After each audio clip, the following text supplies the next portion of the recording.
Daripada Ibnu Abbas radhiyallahu anhum, dia berkata Nabi SAW bersabda, jagalah Allah nescaya dia akan menjagamu, jagalah Allah nescaya engkau mendapatinya di hadapanmu. Ingatlah dia pada waktu berlapang, nescaya dia akan ingat padamu pada waktu sempit. Jika engkau meminta, maka mintalah kepada Allah, dan jika engkau memohon pertolongan, maka mohonlah pertolongan kepada Allah. Telah kering pena dengan apa yang telah berlaku. Seandainya seluruh makhluk hendak memberi manfaat kepadamu dengan sesuatu yang Allah tidak akan menetapkan padamu, nescaya mereka tidak akan dapat mampu memberikan manfaat kepadamu. Dan seandainya mereka hendak mencelakakan dirimu dengan sesuatu yang Allah tidak menetapkan padamu, nescaya mereka tidak akan mampu mencelakakanmu. Dan ketahuilah bahawa di dalam kesabaran terhadap apa yang kebenci terhadap banyak kebaikan, bahawa pertolongan itu datang setelah kesabaran, dan kelapangan itu datang setelah kesempitan, serta bahawa kemudahan itu datang setelah kesulitan. Hadis riwayat Ahmad. Hadis di atas memberikan pelajaran, diharamkan memohon kepada selain daripada Allah sesuatu yang hanya Allah semata yang berkuasa untuk melakukannya, seperti rezeki, kesembuhan, maghfirah iaitu keampunan, pertolongan dan lain-lain. Meminta sesuatu yang sudah biasa dilakukan oleh manusia kerana ia mampu melakukannya, maka tidak terlarang, seperti meminta pinjaman dan meminta bimbingan. Apa yang ada dalam ilmu Allah SWT atau perkara yang telah ditetapkannya dalam Al-Quran, semuanya bersifat abadi, tidak akan berubah, dan sesuatu yang akan berlaku semuanya telah diketahui oleh Allah, kerana tidak terjadi sesuatu selain daripada dengan ilmu Allah semata-mata.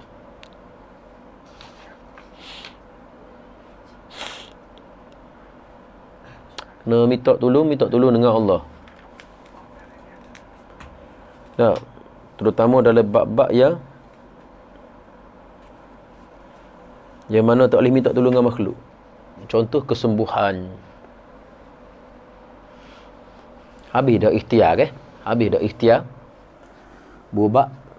Lepas tu minta tolong dengan Allah lah. Bukan minta tolong dengan bitai, boleh bitai. Minta tolong dengan pokok kayu. Ni dia jadi apa dia panggil? Syirik. Tak, jadi syirik. Minta keampunan, minta ampun dengan Tuhan, dengan Allah. Bukan minta ampun dengan wali. Tak. Pergi jumpa Tok Wali. Tak, minta ampun. Minta Tok Wali ampunkan dosa. Agama kita tak boleh lagu tu. Agama lain wallahu alam. Tak. Pas minta ampun dengan mak ayah. Tak. Hak tu dosa dengan mak ayah, kena minta ampun lah. Dosa dengan Tuhan, minta ampun dengan Tuhan lah. Dosa dengan mak ayah, minta mak ayah ampun lah. Dia kata, pergi minta ampun dengan ibu bapa tu lagu mana pula. Dah berdosa dengan mak ayah, minta ampun dengan mak ayah lah. Apa pula? Tak. Di samping tidak lupa juga minta ampun dengan Allah di atas dosa kita dengan mak ayah. Ada masalah lah. Tak. Minta tolong. Tak. Cat rumah. Takkan nak minta dengan Allah Ta'ala. Tak tolong cat rumah. Nak minta dengan makhluk. Kena cari tu kecap. Kau mana? Ni dia duduk dalam bilik zikir ngatik, minta Allah Ta'ala mari cat rumah. Pak turun melekat. Tak boleh gitu. Tak.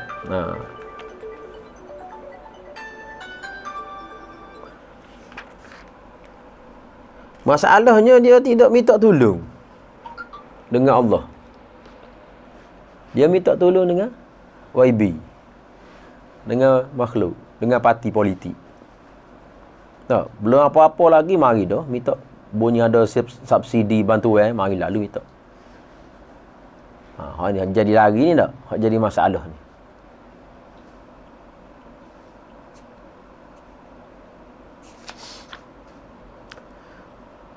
Daripada Rif'ah bin Rafi'i Az-Zuraqi radhiyallahu anhu, dia berkata Jibril AS datang kepada Nabi SAW lalu berkata, siapakah di antara kamu yang kamu siapkan untuk pasukan Badar? Baginda menjawab, mereka adalah kalangan Muslim yang terbaik. Maka Jibril berkata, begitu juga yang ikut perang Badar daripada kalangan mereka adalah mereka yang terbaik. Kisah perang Badar ni kalau ada buku-buku tentang awak belilah, baca lah. Memang hebat. Kisah perang Badar. Bagaimana Allah Ta'ala buat turun mereka mari berperang ni. Kam min fi'atin qalilatin ghalabat fi'atan katsiratan biiznillah. Jangan kamu sangka bilangan yang sikit tidak dapat mengalahkan bilangan yang besar. Tu yang sebut dalam Quran. Kam min fi'atin qalilatin ghalabat fi'atan katsiratan bismillah, dengan izin Allah. Turun melekat mari sekali. Berperang. Melekat-melekat yang terbaik mari. Masa ni sahabat Nabi masa tu dia belum Islam lagi. Harun siapa nama? Khalifah ke apa? Lupa dah. Khalifah Harun Ar-Rasyid bukan? Apa? Yang berkuda. Khalid Al-Walid. Masa ni Khalid Al-Walid dia nampak dah masa tu. Tapi sebab dia malu ke pembesar-pembesar Quraisy, dia tak masuk Islam. Dia nampak dah masa tu mereka perang sekali. Dia takut dah ketar dah tangan dia Khalid Al-Walid masa ni. Masa ni. Tapi sebab dia malu ke pembesar-pembesar kafir Quraisy, dia tak masuk Islam lagi. Tapi dia nampak dah kehebatan masa tu dah. Perang Badar.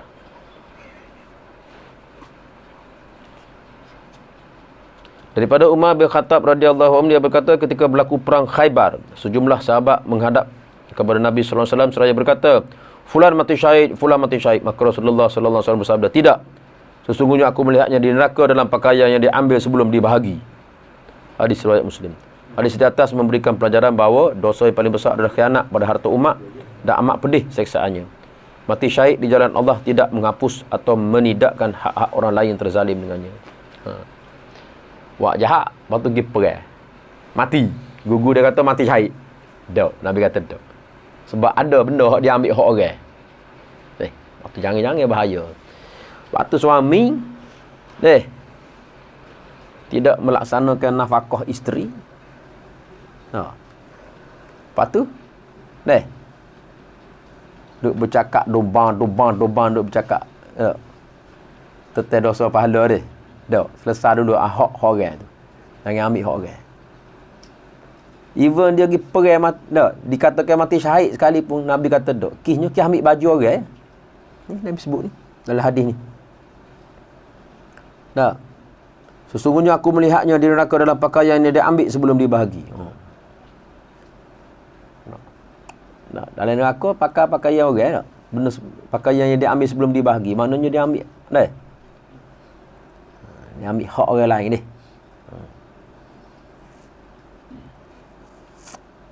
Sebab tu kena beringat berhati-hati. Ni hak je tok lebar masuk neraka belakang ni tak. Ni benda-benda gini orang-orang alim tidak baca ke orang lain, baca ke diri kita sendiri sebenarnya. Dia tak boleh capu. Tak boleh capu. Benda comel dengan benda tak comel tak boleh capu. Kenakan dah.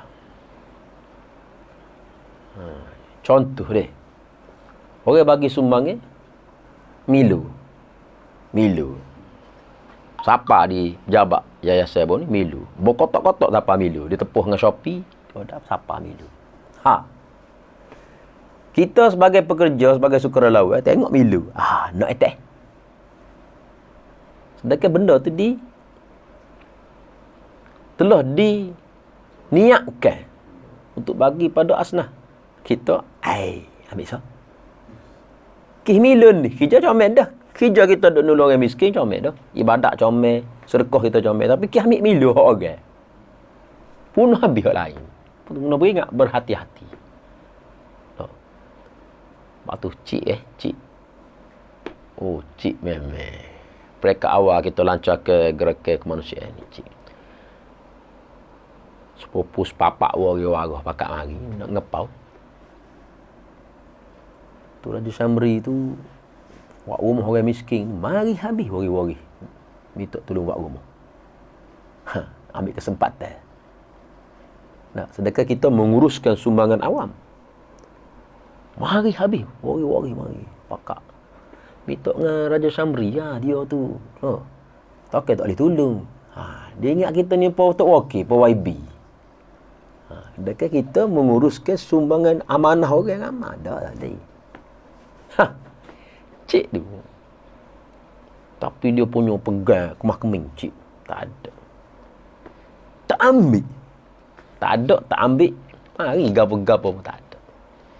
Dia tak ada perasaan tu. Perasaan opportunis. Iaitu mengambil kesempatan lagi ambil. Teman-teman lah kita ada. Tak? Ingat masa time Pampers dulu. Ingat Pampers. Pampers. Ada kilai atas Pampers bagi kita dia. Berlaku konflik sekejap. Siapa dia masih ingat? Pakat mari lah weh. Nak mengaku waris raja sambil mengaku sepupu, mengaku macam-macam. Nak ambil Pampers. Sebenarnya nak pergi jual pula Pampers tu. Nak nego. Mari. Kita nak pergi ke orang miskin Pampers tu. Ni amanah. Kena pengen pergi betul-betul. Jangan kerana kes Pampers murah lagu ni, masuk dengan aku. Kena beringat berhati-hati. Pergi amanah. Soal orang kata kita tu tak ada masalah. Selagi kita tak buat, orang kata lagi lah mulut orang ni. No. Abedin ke apa dia tak dengar orang cerita pasal Raja Syamri. Macam-macam orang cerita Abed Raja tu. Abedin dengar, masuk telinga Abedin. No, orang duk kata macam-macam. Seantero pasal putih, negara ratu dah duk cerita Raja Syamri. Wah, aku tahu Raja tu gini. Kenapa dia tak masuk telinga Abedin? Tak, kan Abedin. Tapi masuk senteng. Bila kerja sekali, duduk sekali, baru habis dia kenal. Oh, lagu ni. Boleh fikir sendiri, jual kodok ada ayat tu. Fikir sendiri lah. Apa nak jual kot? Orang cerita macam-macam. Boleh fikir sendiri, jual kodok. Jadi orang kata tidak menjejaskan. Tak ada. Jangan kecil hati, jangan sedih. Kan? Orang kata. Selagi kita tak buat. Lagi orang nak kata kamu. Orang nak fitnah, orang nak kata macam-macam. Berat-berat pula tu dengar. Kadang-kadang berat-berat dah weh. Orang buat, hak kata, hak dia cerita pun, orang baik-baik tengok. Saya lebar, saya masjid. Orang hak cerita dia. Selagi benda tu kita tak buat, tak ada masalah. Even kalau kita buat sekalipun, orang cerita, istighfar. Astaghfirullahalazim. Ampunkan aku ya Allah. Tak, sebab kita hamba yang lemah. Makhluk Allah Ta'ala yang lemah. Tak, ngana, kana. Tak. Apatah lagi kalau kita tak buat. Tak usah duduk pusing lah, tak usah duduk pening. Lepas tu kena istiqamah benda ni, kena jaga-jaga boleh. Tak. Alhamdulillah Tuhan ni masih jaga kita lagi lah ni. Sebab kita menjaga benda-benda lagu ni. Sebab kita jaga benda lagu ni, insyaAllah Tuhan bagi kita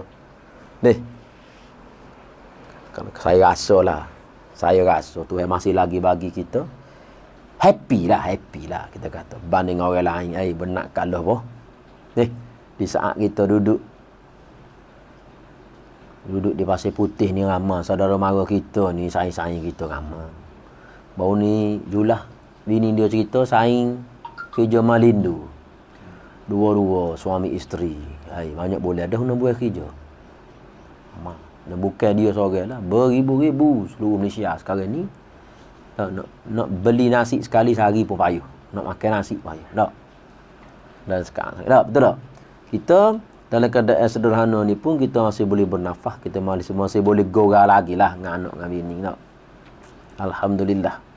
Tidak diuji lagi berat-berat. Orang lain dengan anak sakit ni. Kita hari-hari. Maring saya tengok WhatsApp maring. 77 permohonan nak minta bayar alung. Bayar hutang alung. 77 WhatsApp masuk. Minta nak bayar hutang alung. Hak minta susu pempoh anak ni 200-300 lebih. Sebab total maring WhatsApp masuk 1011. 1011 WhatsApp masuk maring. 1011. Hak minta susu anak pempoh anak ni 300-400 lah. Tak ada. Kita kadang-kadang main mikir kok. Aku mana nak jawab kau kalau jadi kerajaan? Kita ni. Raja Samri ni kalau jadi YB, jadi pemimpin, jadi menteri, jadi kerajaan, nak jawab ke mana? Depan Tuhan esok. Tak, rakyat sesok nak makan tak boleh tak? Nak beli susu tak boleh. Kadang-kadang main mikir kok. Tak. Tapi kita tidak menteri, tak usah duk fikir. Tak, kita tidak kerajaan ni, kita hamba rakyat ni tak. Kita tulus setakat yang kita mampu je lah. Tak. Jadi tak payah pening lah. Tanya.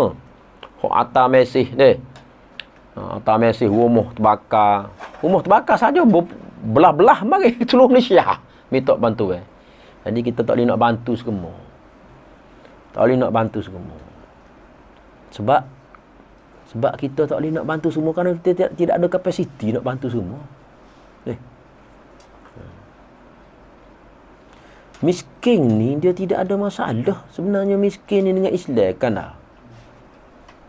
Kita pergi tengok projek orang miskin mari di Bukit Iyung. 28 butir rumah dibina. Orang miskin dihipung satu tempat, dibuat rumah, diberi duduk percuma 5 tahun. Tak. Lepas 5 tahun guna keluar. Ni masuk tahun yang kelima kan, ada beberapa bulan lagi berbaki. Bila kita jumpa dengan orang miskin ni, menyertai projek ni, tak.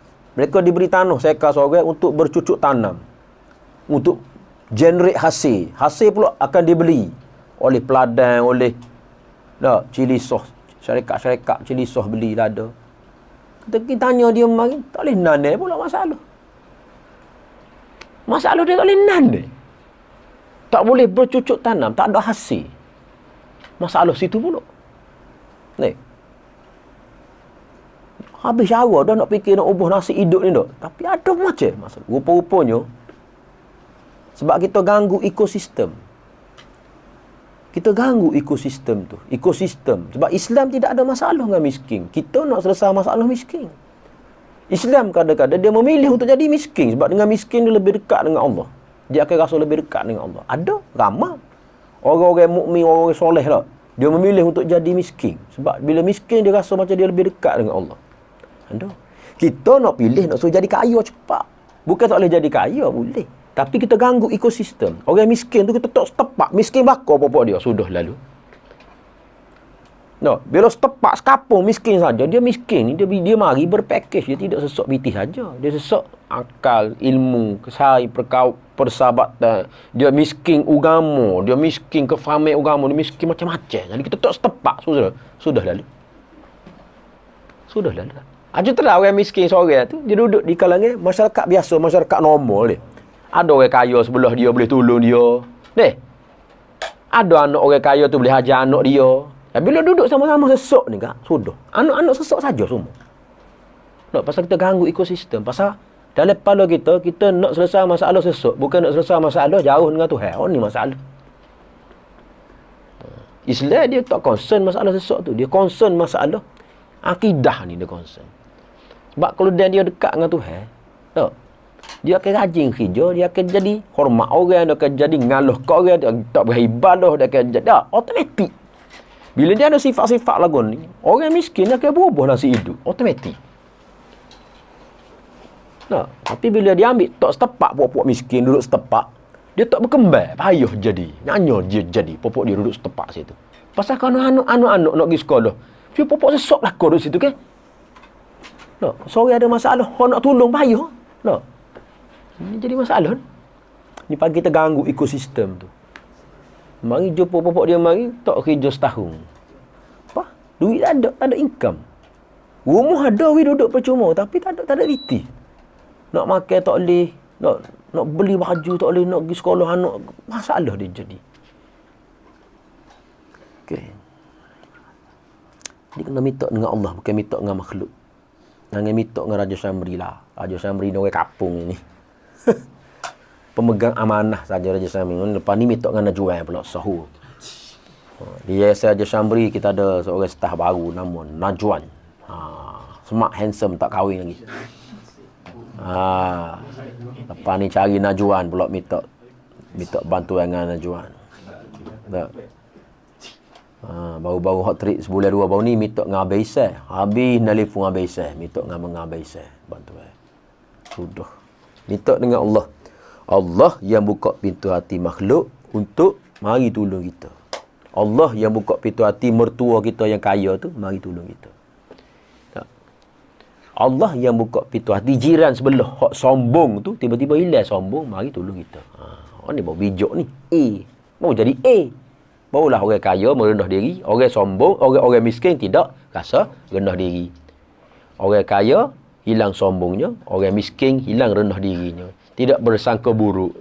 Barulah masyarakat jadi masyarakat madani, masyarakat yang hebat. Tak? InsyaAllah. Bismillahirrahmanirrahim. Subhanallah wa bihamdihi. Subhanakallahumma wa bihamdika. Asyhadu an la ilaha illa anta astaghfiruka wa atubu ilaik. Wal 'usri innal insana lafi khusr.